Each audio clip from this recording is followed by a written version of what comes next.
नमस्कार मित्रांनो, जय शिवराय, जय शंभूराज, जय जिजाऊ. तर मित्रांनो, आज आपण भाटकी गावामध्ये आलो होतो. तर आज एक दिदी आपल्या मुंबई पोलीसमध्ये भरती झालेले शिवानी दादा कोडलकर. तर चला आपण त्यांच्या जाणून घेऊयात की अकॅडमीमधून. तर दिदी, आपण कोणत्या अकॅडमीमध्ये होता? Sai career academy Mhaswad. तर अकॅडमी कशी वाटली तुम्हाला? म्हणजे किती किती वर्ष तुम्ही अकॅडमीमध्ये सरावला होता? मी 3 वर्ष अकॅडमीला होती साईला. तर सरांनी खूप चांगलं मार्गदर्शन केलं.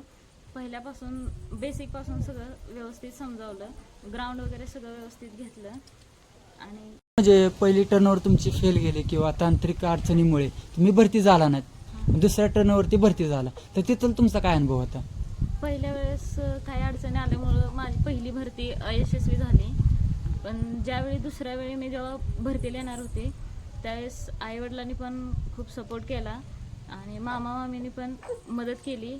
आणि मेन अकॅडमीचे संस्थापक आमच्या प्रजोत कोडलकर सर, त्यांनी पण खूप मदत केली.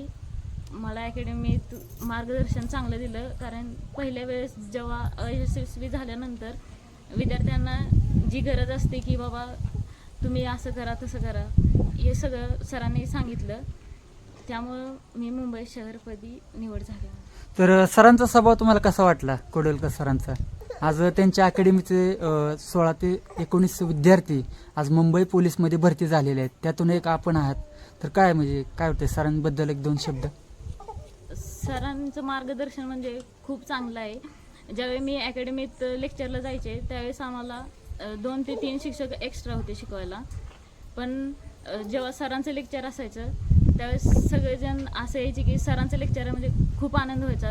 2-3 दिवसातनं कधी तर एकदा सर लेक्चर घ्यायचे. पण सरांच्या लेक्चरसाठी सर्वजण खूप आतुरतेनं वाट बघायचे की सर लेक्चर कधी घेत येते. एवढं म्हणजे चांगलं शिकवायचे सर. तर ग्राउंडमध्ये कसं होतं, म्हणजे ग्राउंडचं सरांचं येणं वगैरे, ग्राउंडमध्ये स्ट्रिक्टपणा होता का? ग्राउंड खूप स्ट्रिक्ट होतं. ग्राउंडसाठी मी सुद्धा खूपच मार खाल्लाय सरांचा. आणि सरांच्या असं आता सध्या असं वाटतं की सरांनी त्यावेळी जे मारलं किंवा जी बोललं शिकवलं ते आता जेव्हा आपण सक्सेस होतो त्या गोष्टीचं काहीच नाही वाटत. म्हणजे सरांच्या मार्गदर्शनामुळं आज मी सक्सेस आहे. त्यामुळं तर दिदी, आभार कोणाचं मानाल की आज आपण मुंबई पोलीसमध्ये भरती झाला आहे? प्रथम तर आईवडिलांचं, मामा मामींचं आणि सरांचं. तर दिदी, तुम्हाला पुढच्या वाटचालीसाठी आपल्या राजमुद्रा फेटा यूट्यूब चॅनलकडून मी शिवभक्त आकाश शिंदे आपले खरंच आभारी आहेत. तुम्ही आपल्या राजमुद्रा फेटा यूट्यूब चॅनलला भेट दिल्याबद्दल तुमच्या पुढच्या वाटचालीसाठी हार्दिक हार्दिक शुभेच्छा.